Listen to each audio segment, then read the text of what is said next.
Because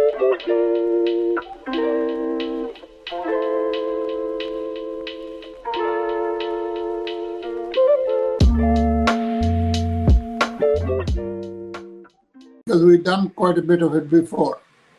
That's right. So welcome, everybody. Thank you for tuning in. This is part 2 of a discussion on the Chinese Revolution. And we're just going to pick right up where we left off before. At the end of the last discussion, we were talking about the Comintern and disputes within the Comintern on how the international movement should approach and advise the revolution in China. And as with so many other situations in the working class movement of the 20th century, everything that went wrong is attributed to Stalin, and he's constantly accused of having tried to crush or misdirect every movement. But there were, in fact, disputes between Trotskyites and the Comintern under the guidance of the Bolsheviks on the question of the revolution in China. So the question really is, was Mao's line different from the line of the Comintern? And I think, Harpal, you were talking about that last time we met. No, Mao's line was not different from the Comintern, and Comintern's line was not different from Mao's line. Comintern didn't run, nor did Stalin, revolution on the telegraph. What the Comintern did was actually gave a general analysis. Comintern's analysis that the Chinese Revolution, its character was anti-feudal, anti-imperialist, was correct, and that was followed by the Communist Party of China. Of course, at the beginning, the question was whether the Communist Party of China should have any alliance with the Comintern. Now, Comintern. But now, Trotsky opposed it because he said you can have no alliance with the bourgeoisie. That really flows from his theory of permanent revolution, which has always come in the way of Trotsky being able to think straight. Whereas the Comintern was of the view that it is very essential to have this alliance, particularly at that time when Sun Yat-sen was alive. It had the Comintern had 3 very basic principles. One was alliance with the Soviet Union, second, alliance with the Communist Party of China, and thirdly, helping the workers and peasants. Now, you could not possibly object to that. Anyway, the alliance was eventually concluded, and the result of that was the Chinese Communist Party, being a party of very, very few people, became a much larger organization with 5,000 or 6,000 members. It may not sound a lot, but when you start from a few, 5,000 or 6,000 is a lot. It got the opportunity to work in the army. It got the opportunity to propagate its views openly and mobilize the peasants in the countryside and workers in the towns. So there was tremendous gains that were made. But then, of course, came the 12th of April coup by Chiang Kai-shek after the death of Sun Yat-sen, where communists were slaughtered in their thousands, and the Chinese Communist Party was driven from the towns into the mountainous area of Jinggangshan and established a base there. But the trouble with Trotskyism is that it actually ignores 3 very basic principles.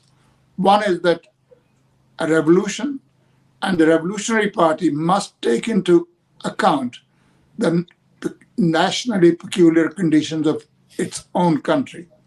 The general principles will not help you if you don't take into account the peculiar characteristics of the country concerned.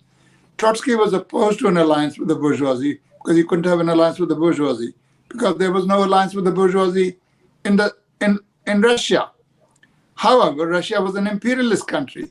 Its bourgeoisie was an imperialist bourgeoisie, whereas the bourgeoisie of China, small though it was bourgeoisie of an oppressed country where there was a possibility of making an alliance. And no matter how temporary it is, it would suit the Communist Party. Secondly, it ignored the technical principle that the party of the proletariat must take advantage of every opportunity presented to it of making an alliance with a bourgeois party which gave it the chance to expand, no matter how unstable, how vacillating, and how temporarily inclined the bourgeoisie was to have such an alliance. And thirdly, in the final analysis, the learning comes not only from books are very important, but also from practical experience. And the Trotskyists ignored all these. And when, of course, Chiang Kai-shek staged his coup, they blamed everything on the Comintern. They blamed everything Stalin.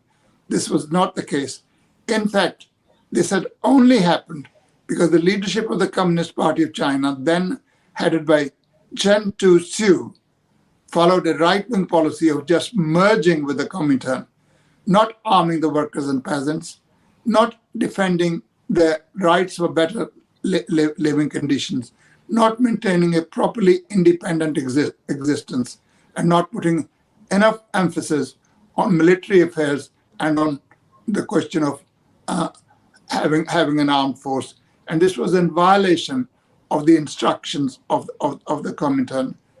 And then the final thing is, even if the Chinese Communist Party followed correct line, it doesn't mean that it will win.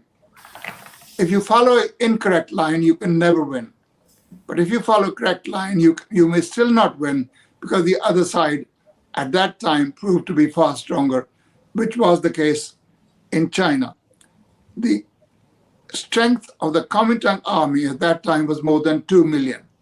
And therefore it was in a position to crush the Chinese communists and force them into the mountainous area. So really these were the disputes. And even then, when the Chiang Kai-shek betrayed the revolution, for a few months, the revolutionary center led by the petty bourgeoisie established itself in the city of Wuhan. And the Communist Party made an alliance with the Wuhan Comintern. And while Zinoviev and Trotsky, not advocating the withdrawal of the Communist Party from this alliance, wanted to establish Soviets. Now, Soviets are organs of uprising. These are organs for overthrowing an existing power. Now, you can't have an alliance with a power that you're trying to overthrow at the same time. There may be different stages of doing so, but you can't do the same thing at the same time. It's like sitting on the branch of a tree and going with a saw, cutting off that branch. And you know the result of that would be physically, you drop down with a big thump, okay? And that's what would have happened to the Communist Party of China. But during the Wuhan period, these are revolutionary times when things move very fast. The Chinese Communist Party became a party of 50,000. From being insignificant in the revolutionary movement, it became the hegemon of the Chinese Revolution, and was to stay the hegemon of the Chinese Revolution throughout the years of the Agrarian War, throughout the years of war of resistance against Japan, and again throughout the years of the civil war that Chiang Kai-shek launched after the defeat of Japan in 1946, right up to the liberation of China.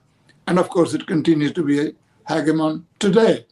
And that was something of a remarkable achievement, what was done, but it was only done by following the correct policy. If anybody doesn't believe us, there was a very close comrade of Mao Zedong.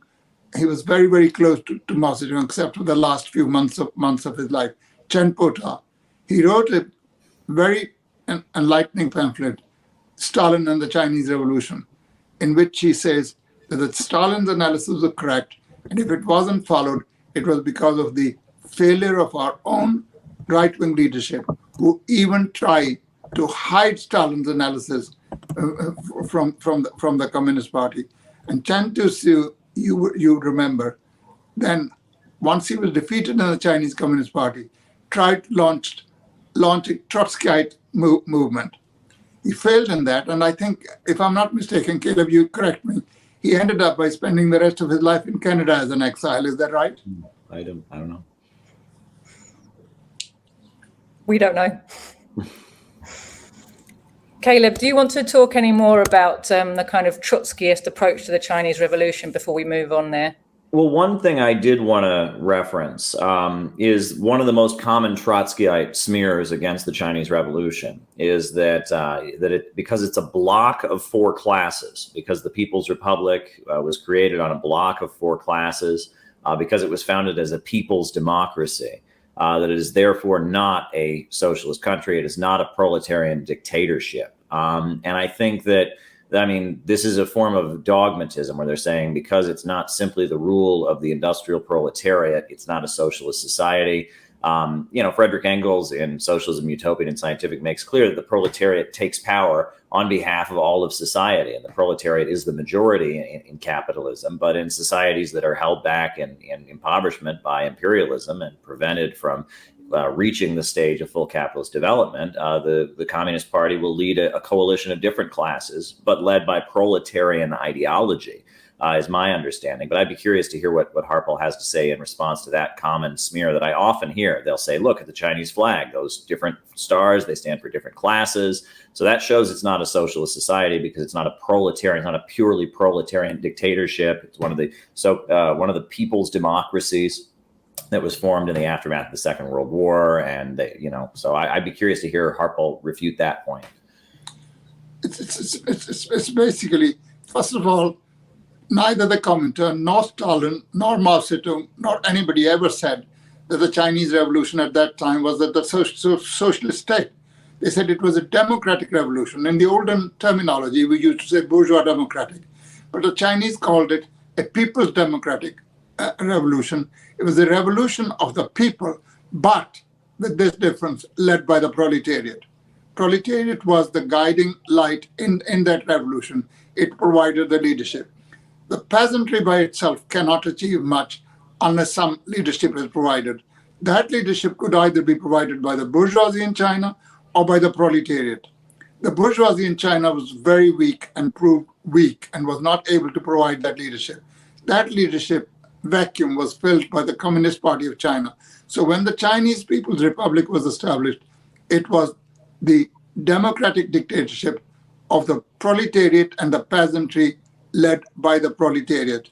It's only after a number of years of constructive work that it passed on to the socialist stage, and the Chinese said it's become a socialist state. Of course, the name of China has not changed. It's still the People's Republic of China. But these are historical things. And, it became, according to the Trotskyites, even the Russian Revolution ceased to be proletarian revolution once Trotsky was expelled. So the whole thing depended just on one individual, whether it was a dictatorship of the proletariat or the bourgeoisie.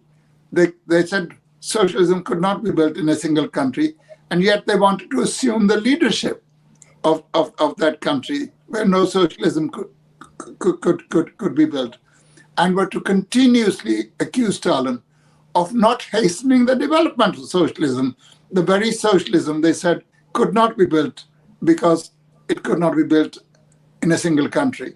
So, Trotskyites don't really particularly have solid ground for making these accusations, which Trotskyites say so many things, and they just shoot at the mouth without thinking.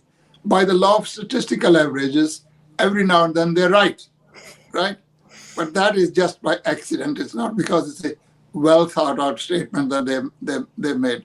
They just learned a few formulas which they teach their followers, who come to distribute leaflets for a few years and sell papers, and then they get fed up because there's no way around, there's no way out, and they leave.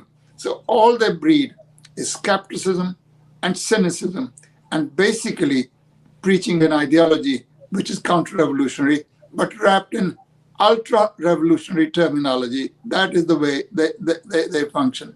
One of your compatriots wrote a book, I can't remember his name, left in words, right in essence, or right in deeds. Yeah, Carl Davidson. Carl Davidson wrote that book, yeah. What Davidson? Carl Davidson. Was his name. Yeah. Thanks. So if we move on. Can I make one more comment on this point? Yeah. Well, the book you referenced is by Carl Davidson. It was a leader of the October League during the 1970s, which was one of the Marxist-Leninist formations that came out of the new communist movement.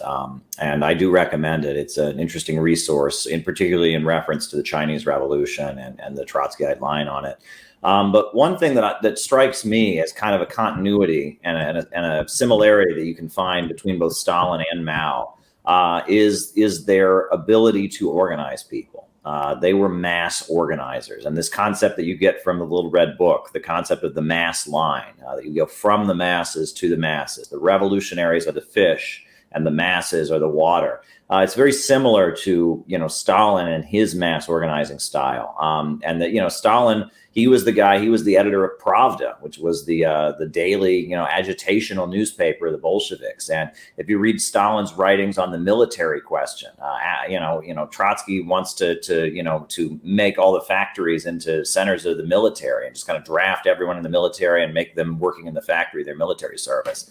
And Stalin's saying that's not going to work. You have to find ways to win workers to the line and win them to be productive, and that military methods might be good in a combat situation, but you can't apply them in general life, or we're going to lose the broad masses of the people of the Soviet Union. And that both Stalin and Mao, they had an ability to organize people and work with people that was very, very effective. And that was kind of what distinguished them from the Trotskyites. And the Trotskyites kind of represent this kind of petty bourgeois academic strand of Marxism. And that Stalin and Mao were both people that were, they were among the people. Mao grew up in the countryside. Stalin was from Georgia. He wasn't even Russian. He was from a village in Georgia. And that both of them had this kind of ability to communicate ideas to people, to organize people, et cetera. And I'd be curious if you think that factor, that charisma, that ability to organize people, that being in touch with average people that they had, if that was something that kind of distinguishes them from the Trotskyites. But by its very nature, a revolution is made by the masses. If you don't have the masses, you don't make a revolution, because if you don't believe in that, you have to believe in what the Trotskyites were saying about the Bolshevik Revolution. It was a coup by the Bolsheviks. A few of them just seized power because they proved to be more determined and more organized and more devious than their opponents, and they just outwitted everybody and they assumed power. The whole essence of the Russian Revolution was a revolution of the vast mass of proletarian, and it very soon spread then to the countryside. It only spread to the countryside because the Bolsheviks were able to give the right leadership as to what was necessary, land to the peasantry. This had been an age-long and centuries-old demand of the peasantry, who were starved of land, who were suffering under the heavy taxation and burden of having to pay for the land that they cultivated. So Bolsheviks overnight were able to issue a decree: the land, belongs to the peasantry, along with its water resources, along with its forests and everything. It belongs to the peasantry. Something the bourgeoisie was not able to do even after the February Revolution. And in fact, one of the things that led to the defeat of the February Revolution was its failure to grant the peasantry what the peasantry needed. Secondly, they were the ones who were able to give the slogan, peace. Russians were tired of fighting imperialist war. They had lost a lot of people, and to no good effect. So it was one of the slogans that there should be peace. But once the bourgeoisie had come to power in Russia after the February Revolution, they intensified the war because they made commitments to Anglo-American imperialism that they'll continue the war, and French imperialism, that they'll continue the war. And who was fighting in the Russian army on behalf of Russia? The peasants in uniforms. They were starved of land. They were being forced to fight something that they didn't want to do. So by giving these slogans that, peace, bread, and finally liberty, getting rid of Tsarism, getting rid of autocracy, these three slogans mobilized the people. They were not just slogans. These were slogans which were well meant, with the Bolsheviks had every intention of carrying out and did in practice carry out. And that's really what made the difference. And the Russian Revolution was not made by Lenin and Bolsheviks. They provided the leadership. It was made by the Russian people with the proletariat at their head. That is it. What it was. There could be no other way. The other idea of revolution is a kind of Blanquist notion that a few determined people will come and take over the town hall or the National Assembly building, etc., and take the telegraph office, and everything will be fine. It doesn't work out like that. You see, really, with Trotskyism, with Trotsky himself, it runs like a kind of letters through a stick of rock, doesn't it? This theme all the way through, this kind of overbelief in himself or his own ideas, and total lack of faith in fact, disdain for the masses, whether it's the poor peasants who are just so backward there's no point even thinking about them, or, even the workers who, okay, the workers will make the revolution, but we'll have to just tell them what to do because they're too stupid to think for themselves. Actually, he wants freedom of thought and expression for himself. He shouldn't be under anyone's discipline. Everybody else should be under the tightest controlled discipline possible. The idea of the leadership also submitting to discipline was one that Trotsky, never could reconcile himself with. And you see that in Trotskyism, the kind of people who go for it and the way that Trotskyist organizations operate. It's discipline for everyone except me, isn't it? And God, my genius has to be recognized. Stalin had a lovely and graphic description of them. He called them the revolutionaries of the Parisian and Viennese cafe type, who sat there hatching plots and nothing to do with the Russian people. But he said Lenin was very different. He may have been in Paris, he may have been in Vienna, he may have been a lot of other people because the exile forced him to spend more than 10 years abroad. But he was constantly in touch with the Russian masses, constantly in touch with the communists in Russia, and conducting the work of organizing them for leading the revolution in Russia. Shall we move on a little bit to some questions of the development of the Chinese Revolution? So really, you referred there, Harpal, to the Agrarian Revolution. The revolutionary wars, if you like, went on for a long time in China. You're talking probably from 1927 all the way up to 1949. So there's various kind of stages that are recognized within that. And the first one, the Agrarian Revolution, covers quite a long period, doesn't it? So how did the communists kind of make use of this period to develop their forces? What were they doing that was different from what the nationalist Kuomintang forces were doing during this period? Well, it's very difficult to periodize these things, but if there is to be periodization, then the Agrarian Revolution lasts from 1927 to 1937. And in these 10 years, the communists were very, very successful. They were successful because they applied the right kind of tactics and right kind of policy. First of all, as had been the experience in Europe, and especially of the Russian Revolution, the revolution was centered around towns. But after the communists had been annihilated and driven out of towns, Shanghai, Beijing, etc., then they were in the countryside. So they had to actually work in the countryside and mobilize the peasantry for the revolution. And because they were weak, they could not involve themselves in positional warfare against Chiang Kai-shek's forces. They had to adopt the tactic of guerrilla warfare. Guerrilla warfare was not invented by the Chinese. It has been practiced over a long period of time, especially in Europe during the Peninsular War against Napoleon in Spain. So their idea was to develop guerrilla tactics, like when the enemy attacks, we retreat.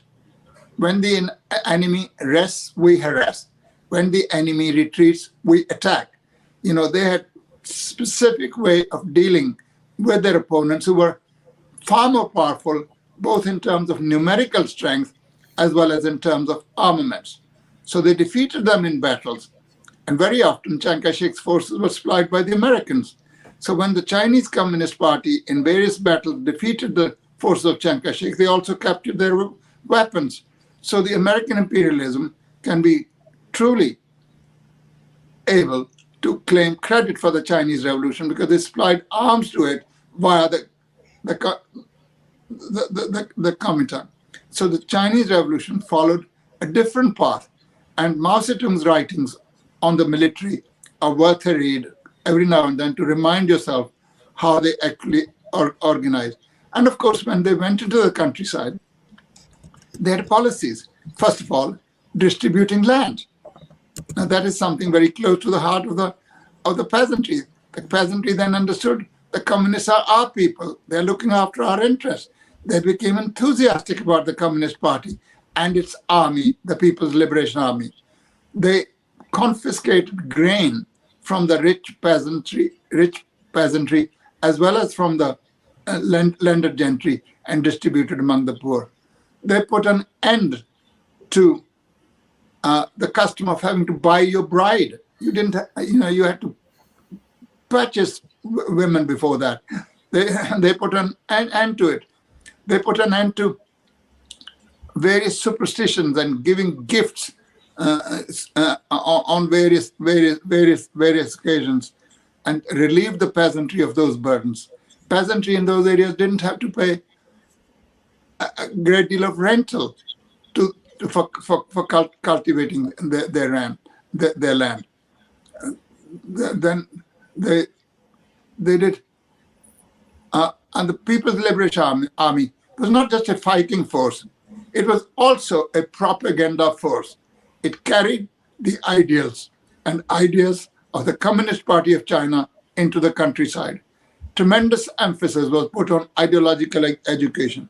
Now, if we come to Western Europe, with a highly literate population, in a country, for example, like Britain, I'll just talk about Britain, there is such a lack of political and ideological education and consciousness. And yet we find people who say, you mustn't do too much of it, just in case, you frighten people with ideology or consciousness. It really reminds me of Lenin saying, wishing mourners at a funeral procession many happy returns of the day. It's really, the British proletariat is backward in its ideological orientation and understanding. And there are still people who say, you mustn't frighten them by bringing communism to them. On the contrary, they need communism as much as a thirsty person needs water.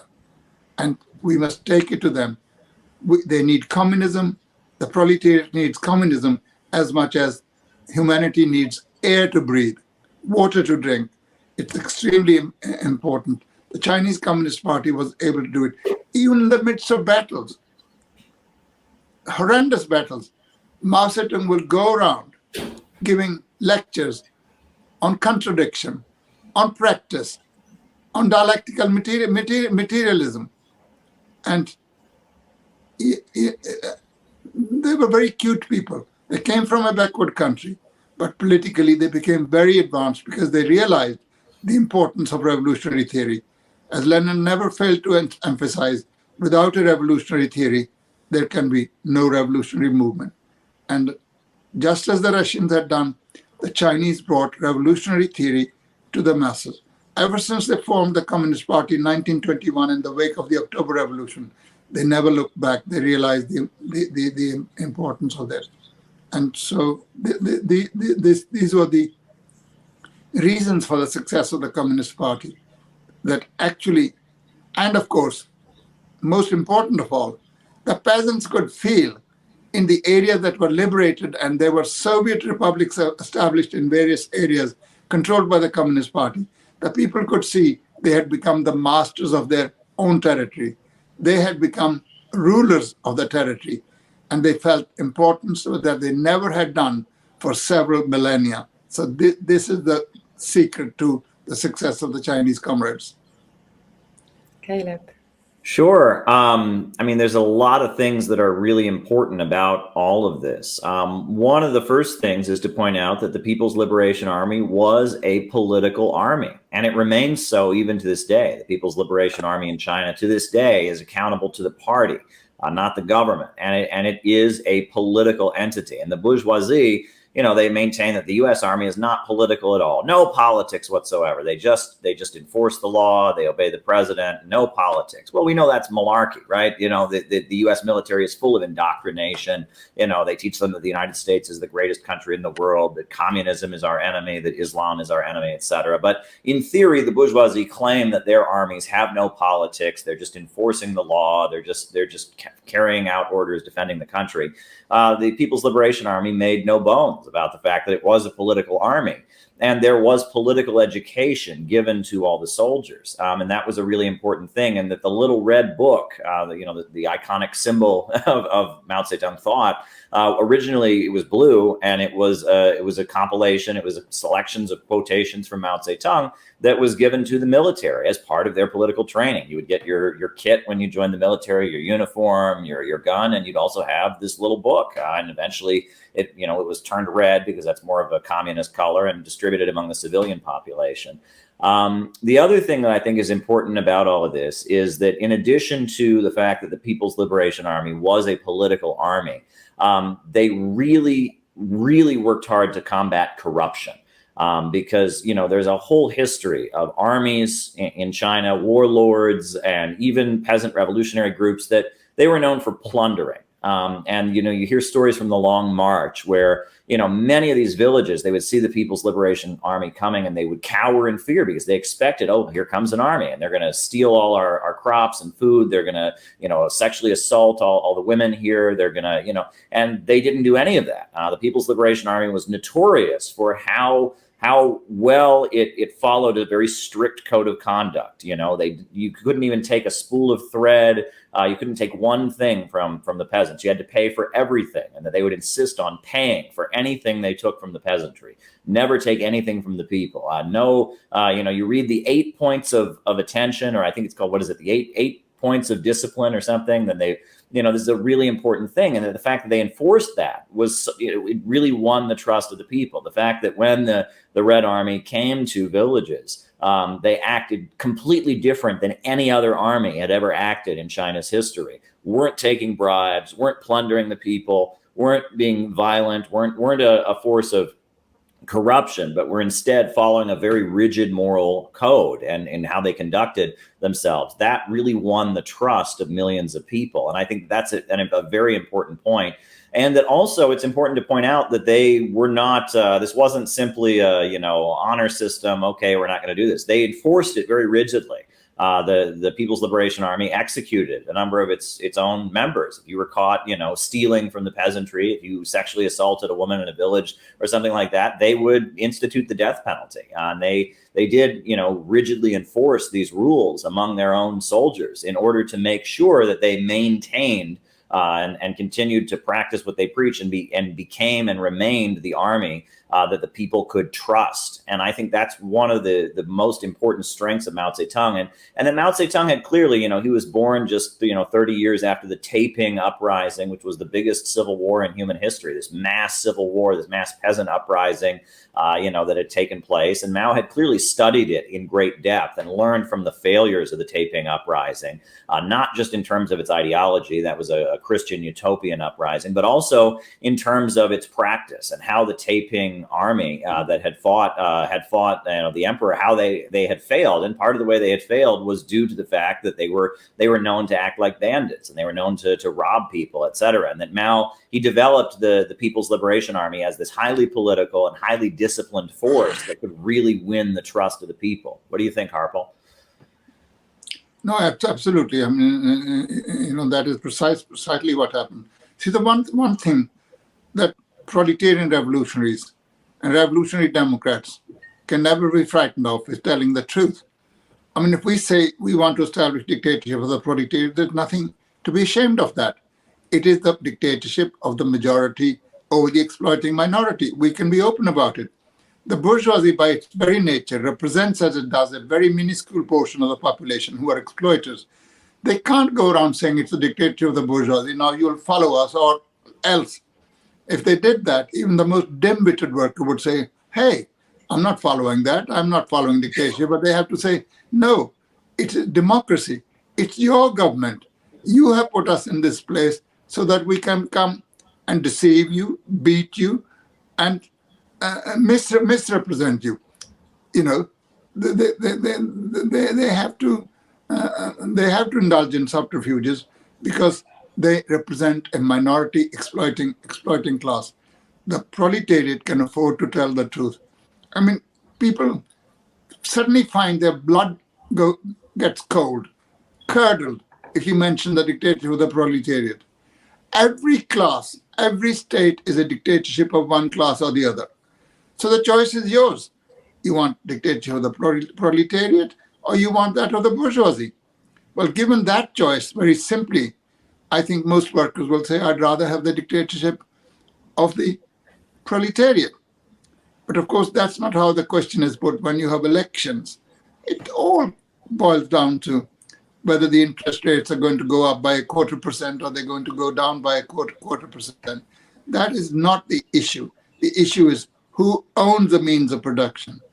You know, as somebody I was associated with for a few years of my life used to say, we don't just want the loaf, we want the bakery. And that's really what the proletariat actually puts forward, that we're fighting for this, not to get some short-term alleviation, although we're not against short-term alleviation, we're not against reforms, but reforms really are an outcome of revolutionary struggle. They don't come automatically. I know something about the history of Britain. Every single advance, even in the establishment of trade unions in this country, was done in the teeth of opposition from the bourgeoisie. And in the course of organizing those strikes, workers very often lost dozens of their members at the hands of the gun-toting, hired, paid soldiers or policemen of the bourgeoisie. So it can only be that way. Thanks, guys. So the Agrarian Revolution period, you said Hopal started in 27, went up to 37. But of course, during that period also came the Long March. Yeah. And I'm sure that you guys would like to talk a little bit about that. It's a very kind of iconic moment in the history of the Chinese Revolution, in the history of the Chinese Communist Party, you know, kind of a huge odyssey, if you like, of kind of determination and suffering and just tactical kind of brilliance to save the revolution at a time when it was massively under pressure and threat. Well, soon after the betrayal of Chiang Kai-shek and the slaughter of communists, the Communist Party of China learned two lessons. One, without a people's army, the people have nothing. And secondly, the Communist Party had to provide the leadership. And soon after they were pushed out of the towns, they established themselves in the mountainous area of Jinggang Shan, as I said before. And straight away, 2 months later, they formed the People's Liberation Army in the August of that year, August 27. And they ruled a fairly large area. And the strength of the Communist Party came to 300,000, as indeed of the People's Liberation Army came to 300,000. And it is then that Chiang Kai-shek launched his second extermination campaign. And in 1934, forced them to vacate that area, and that is when the Long March starts. And it starts in October 1934, and it finishes in November of the following year. It takes a whole year, during which they had to travel through literally walk through several provinces. They had to fight lots of battles on the way. They had to cross very difficult mountains and swamps and rivers. But they managed to do that. If you want to find a description of that, you can find it in Edgar Snow's book, Red Star over China. It gives you a fairly good description of that Long March. So they went from the mountainous area to establish a base in Yan'an, in Shanxi province.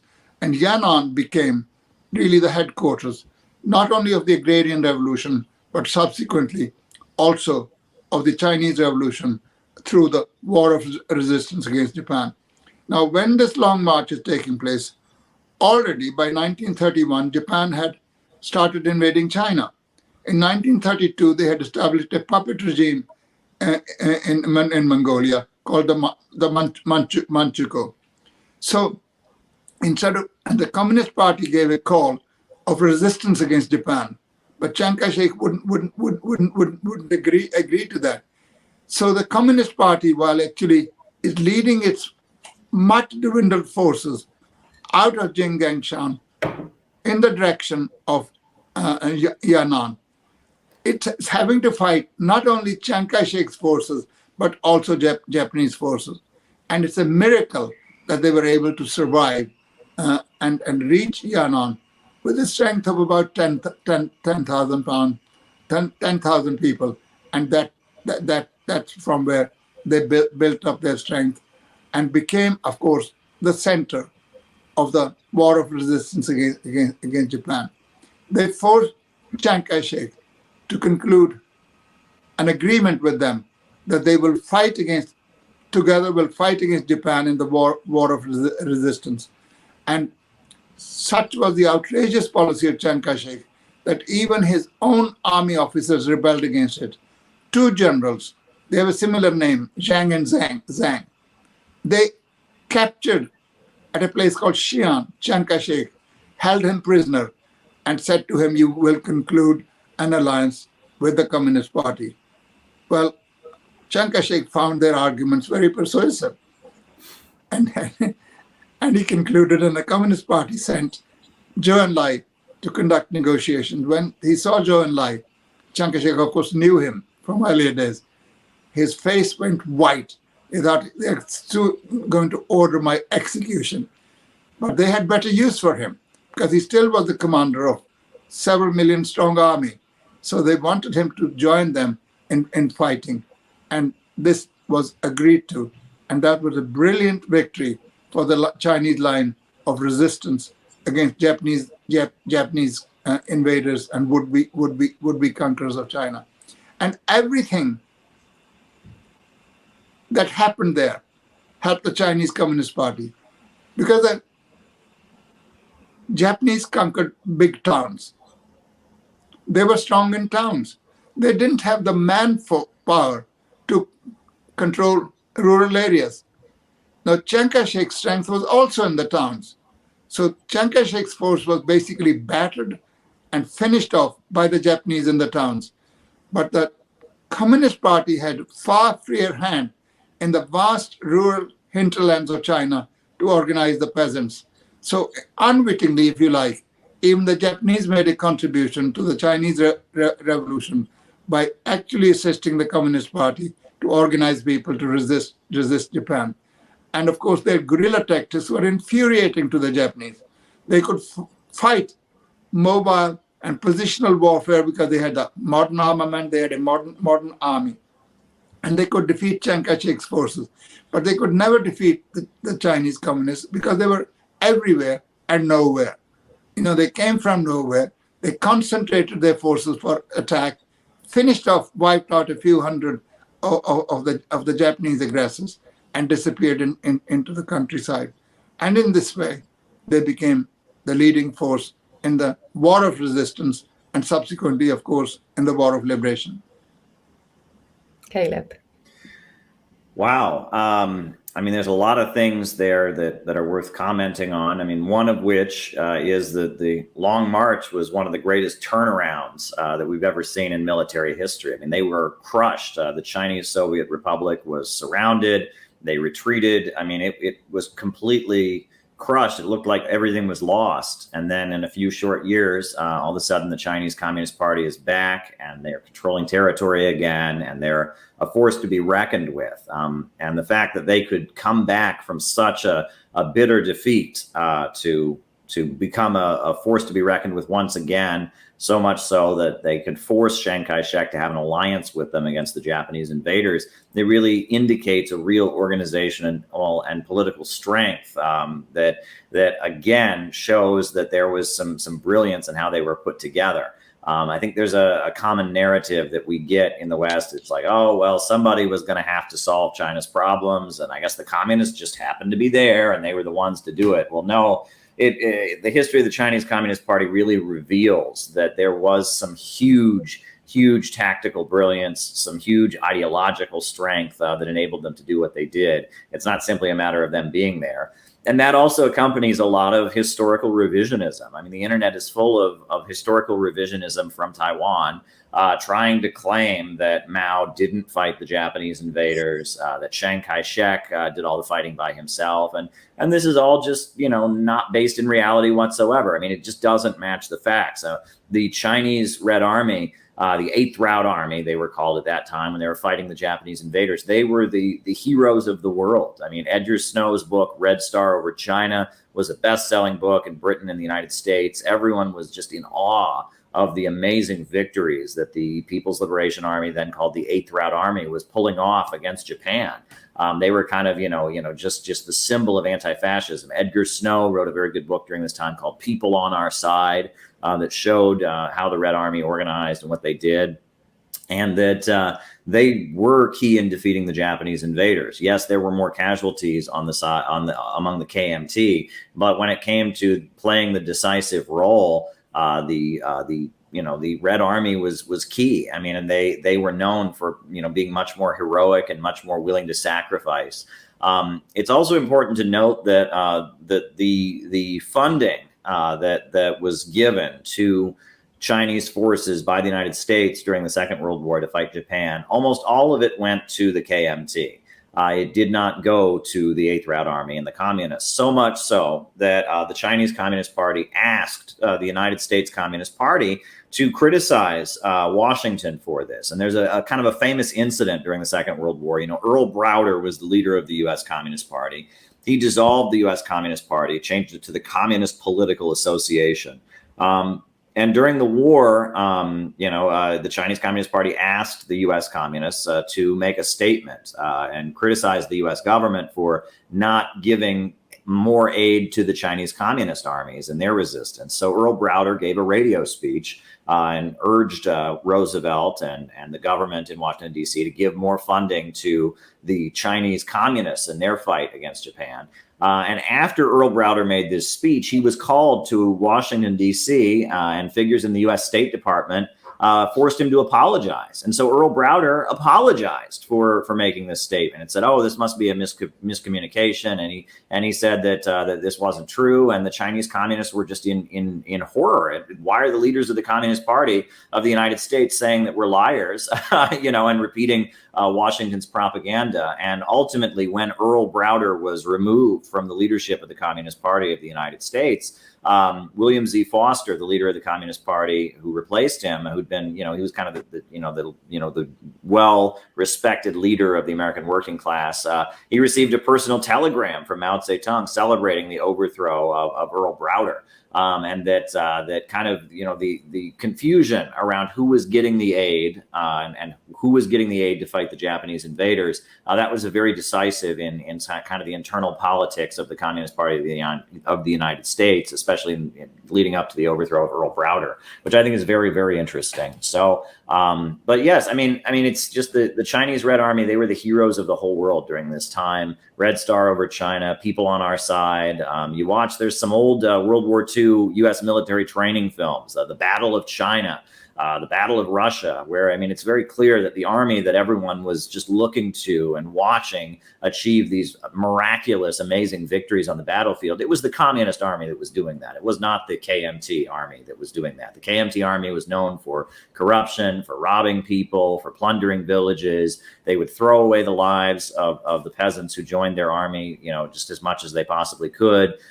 They were not the real decisive fighting force on the battlefield against Japan. I think the theme that comes up again and again when we are discussing this is that theme of the masses. When you're making a revolution with, for, and by the masses, it has a different morality, a different level of commitment, a different level of heroism. People are prepared to sacrifice much more. There's so much at stake, and it's for them, for their people, for the masses. People commit to it and feel differently about it. And one aspect, or one illustration of that, if you like, is seen on the Long March. The way that that demanded so much from people. So many people died along the way. Not only that, but people who had started the journey either pregnant or with small children or babies in arms, actually had to give babies away to peasants in villages as they passed and say, please bring up this child, because we can't take care of it. We have to move too quickly. We don't have what the child needs. And most of them never saw their children again. They didn't know where they'd been left. They didn't know what happened to them. But they were of the peasants, and the peasants were with them, and they just had to trust that, the children would be brought up amongst their people, and it would be okay. And it was a sacrifice for the greater good. That in that moment, you're not thinking of yourself or your individual child, you're thinking of the whole cause. And that really symbolizes, I think, the mentality and the morality of the collective at a time of, class war. Absolutely. I believe 2 of Mao's own children had to be given away like that from a previous marriage, because it was not possible to look after them. Conditions were so harsh, conditions were so difficult. So if you could find some peasant family that would take them, at least these kids will have a chance to survive and hopefully live and grow to be useful individuals. But the thing is, it's the most difficult sacrifice to make for a parent to give up their children. And if they did, you can see how passionately they felt about the cause of liberation of the Chinese people. Their whole life depended on it. They were not fighting somebody else's battle. They were not mercenaries paid $50 or whatever it is to fight, or $1,000 a day to go and fight in Ukraine. Right? They were people who felt for the cause, and they were fighting for it, and were prepared to lay down their own lives, and even more importantly, their children's lives for the cause of liberation. And the Chinese Revolution is associated with tremendous sacrifice. The Chinese lost, really uncountable millions in the war. 45 million? Probably more. But they did, fighting against the Japanese, against Chiang Kai-shek, something like at least 35 million, and probably more. The Chinese, ever since they began to be colonized after the defeat in the First Opium War of 1840, they rose up again and again. Caleb has mentioned the Taiping Rebellion. That lasted 12 years. It was the largest rebellion at that time in Asia. And it apparently claimed the lives of about 20 million Chinese. It was eventually crushed by the dying Qing dynasty, and of course the various imperialist countries. Same happened with the Boxer Rebellion, which started in 1899 and finished in 1901, again at the hands of various imperialist powers that crushed it. Unlike the Taiping, which was a religious movement, the leader of the Taiping Rebellion even thought he was the younger brother of Jesus Christ. And he wanted to actually replace the corrupt Qing dynasty by a government which represented the Christian teaching of Jesus Christ. The Boxers, on the other hand, hated the foreigners, the imperialists, what they had done to China. So they burnt churches, they killed priests, the Christian priests, whether they be Chinese or whether they be foreigners. They attacked consulates, they ripped up railway lines and did various things. That lasted a couple of years. Then after that, you have the May the 4th movement, which was in the wake of the Versailles Treaty following the First World War, when in fact the powers that be gave away the provinces belonging to China, which had been captured by Germany, now defeated, not to the Chinese, but to the Japanese. And it unleashed a tremendous movement, especially among the students. But all these movements were failures because at the time, the Chinese still wanted to learn from the West. And in the end, Mao Zedong said, well, we realized that we can't learn from them. The teacher is beating us up every time. We want to learn from him. And it's the October Revolution, the salvos of October Revolution, that brought socialism to China, that brought communism to China. Before that, Mao Zedong says, we Chinese had never heard, not only of Lenin and Stalin, we'd never heard of Marx and Engels. We knew nothing about Marxism. But through the Russian Revolution, we learned that. Russia, for example, disclaimed all the concessions that had been granted by China to the Tsarist ruling circles. They gave up that. That electrified the Chinese population. It had never happened that imperialist countries would give up their concessions in China. But the Russians were the Bolsheviks were the first ones to do that. And that's really, in sum, what happened.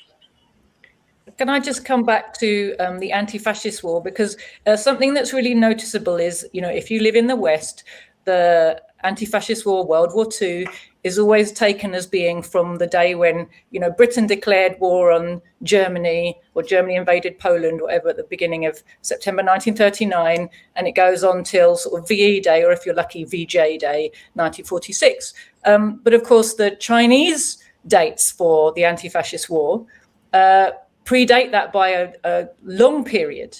And I believe, in fact, they date the beginning of their anti-fascist war to 1933.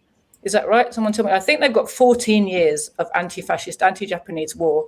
So for them, World War II was 14 years. They lost more than any other country, but their casualties are never mentioned when we talk about the casualties of World War II. I mean, we spend a lot of time, we communists, in Europe, and even I'm sure in the States, trying to remind people that in fact it was the Soviet Union that was on the front line of the battle in Europe. But of course it was China that was on the front line of the battle in Asia. And it's almost never talked about, the great sacrifices that the Chinese people made in the fight against fascism, the fight against Japanese occupation of their country. So, as you said, Rapal, when they started the anti-fascist war, they were also fighting the nationalists on their own side, the Kuomintang. They had to fight to enable their forces to be combined and facing the same direction. They did achieve that, very important alliance, so that all the Chinese people were facing the same way and fighting the Japanese. But it was still a very tough war that took a huge number of casualties. And the Japanese occupation of China, it still is a heavy scar on the country, right? It was vicious occupation. I mean, in a few days, 2 or 3 weeks' time, the Japanese massacred 300,000 people in Nanjing. And that incident is known to every Chinese man, woman, child. Whatever their age, whatever their background, it's known to them. They know what Japan did. Japan is portrayed as really the followers of Gautam Buddha. They were not like that. Their whole past has been whitewashed because it suits the NATO countries and Western imperialists, and especially US imperialism, to portray them in that way. They will tell you how many people died in the Great Leap Forward, but they'll never tell you how many people died fighting against Japanese aggression in China. And the Chinese fought against that and indirectly contributed to the victory in Western Europe as well, because they kept the Japanese busy fighting the Chinese when actually they could have joined Mussolini, Hitler, etc., in waging war in Western Europe. So Japan was kept particularly busy, and it became even more possible when before Soviet Union was invaded, months before that, the Soviet Union signed a treaty of neutrality with Japan. So he didn't have to worry about the Eastern Front that much. And of course, the Japanese helped this war effort very much by making the mistake of attacking Pearl Harbor. 2 months before America joined the war, or 3 months before, Harry Truman, who was later on to become president of the United States, said, we should help Germany if it looked Russia was winning, and we should help Russia if we thought Germany was winning. In this way, we'll weaken Germany and we'll finish off Bolshevik Soviet Union. That was their position. But of course, history wrote the chapter in a slightly different manner from that which was intended to be written by the imperialist powers, principally Britain, America, and France. So Americans were therefore obliged to fight against Japan, obliged to join the Second World War. Although, of course, on the Western Front, they delayed as much as possible right up to the summer of 1944, opening a second front, leaving the Soviet Union to confront the might of the German forces and their allies from Europe. So the history is being rewritten by the imperialist powers, particularly since the collapse of the Soviet Union. And although we sometimes appear to be a voice in the wilderness, we must hold aloft the banner of truth, and we must bring truth. Plato said 2,500 years ago, no one is hated more than someone who tells the truth. Yes, we are in that line of business, not because we want to be hated, but we are hated precisely because we speak the truth. It's not even particularly revolutionary to say that the Chinese and the Soviets made the greatest contribution to defeat of Nazism. This was admitted to in the aftermath of the Second World War, even by the principal imperialist countries. It was admitted by Churchill, it was admitted by Roosevelt. Don't worry about the French, because they joined the Nazis and be on their side, Second World War anyway. So this was admitted to. But of course, they keep on writing. And now suddenly, from being Uncle Joe, Stalin had become a second Hitler, only worse. Hitler was not as methodical, he was not as cruel, he was not as scientific about killing others as Stalin was. And so that's how they write. You have got various lick spittles like Anthony Beaver, writing about Second World War. And it's a total falsification, because falsification of history is something that gets these writers not only publicity, but gives them a fair amount of money. Their books, which are third class, lacking in historical evidence, suddenly become bestsellers. And that's what they seek, and that's what they get. I'm sure that's Beaver's next project, the history of the Chinese Revolution. Go on, Caleb. I think we need to cut it here, actually, if possible, because I have other obligations. So I'm gonna.